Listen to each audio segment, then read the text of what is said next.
Static systems experience two types of interactions, forces and torques.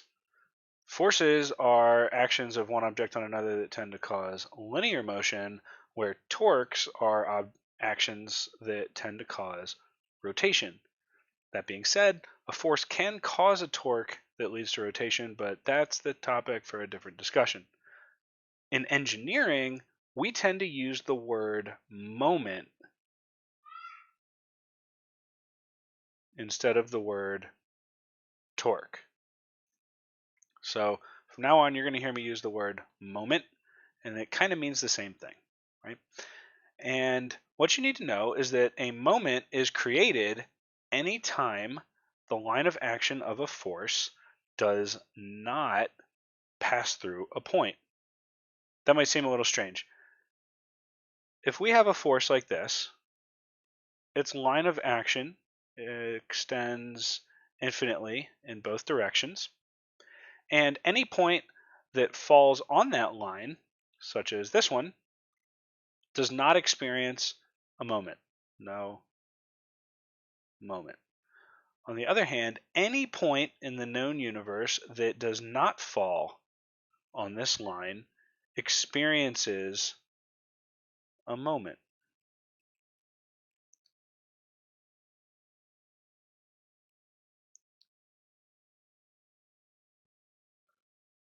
There are two ways to calculate the moment.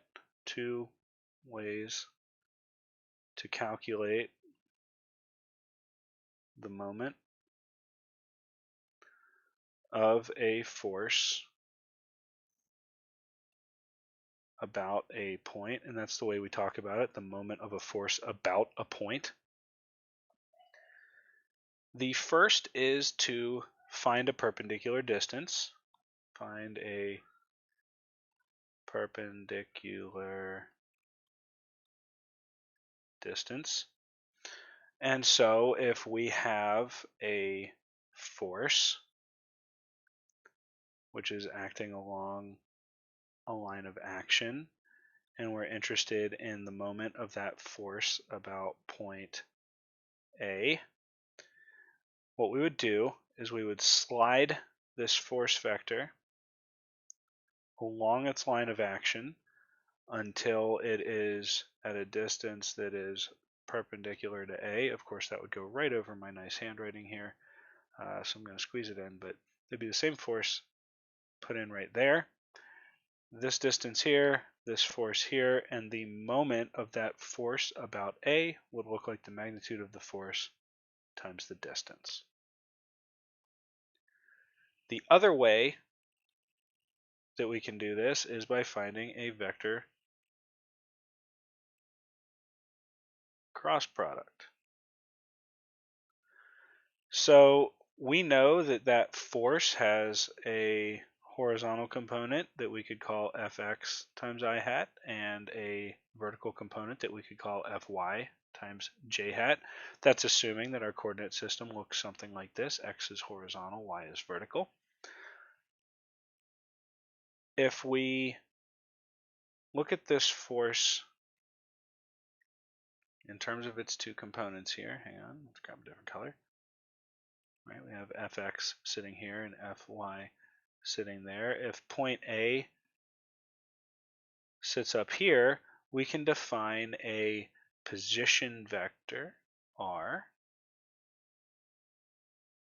which also has a horizontal component here rx and vertical component here ry, and so we can write the position vector r as rx I hat. Notice though it points in the negative direction because it goes from A to where the force is applied.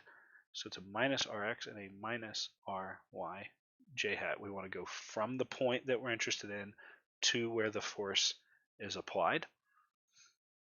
Then we can write that the moment of force F about A looks like R crossed with F. And you may have seen the determinant method for calculating that moment, or calculating a vector cross product before, right? Which would look like putting I, J, K here. We would have minus Rx minus Ry and a 0 because there's nothing in the z direction.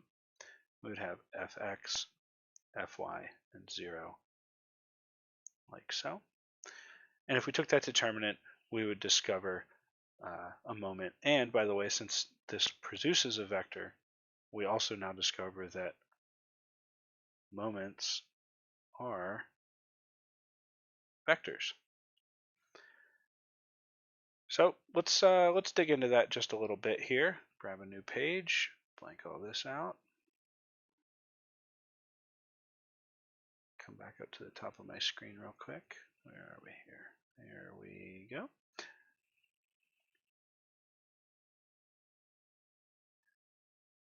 Moments are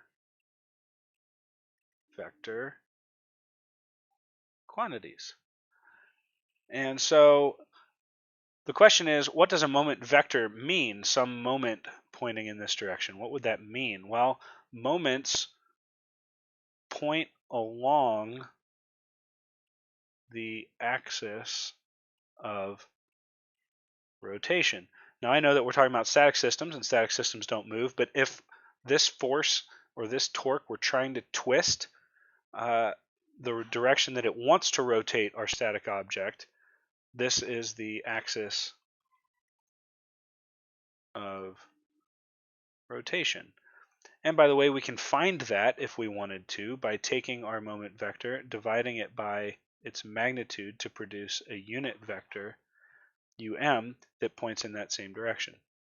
What does it mean? Well, we use a thing called the right hand rule to interpret this, and what that says is take your thumb of your right hand and align it in the direction that that arrow points. The fingers of your right hand will then curl in the direction of rotation that this thing's trying to cause. So a moment vector pointing this way causes a rotation that looks like that, according to the right hand rule. And if we had some other axis of rotation that looked like this, and a moment vector pointing this way, if I align the thumb of my right hand there, my fingers are going to curl the other way, producing a rotation, oops, wrong color, producing a rotation that looks like this. So these two vectors both cause rotations. One of the key points that I want you to walk away with is that a moment is both a concept and a physical phenomena. So we can find the moment of a force about any point in the universe. It does not have to actually lie on the body that we're interested in. And that could seem a little counterintuitive because we don't necessarily see a physical connection because there isn't one. But it's also a hack. A lot of times when we have a bunch of unknown forces, we can pick a location to some moments about, and if we do one where all their lines of action lie on the same point, then what we get to do is eliminate some unknowns and make life easier. That's something you'll get some experience with as you practice.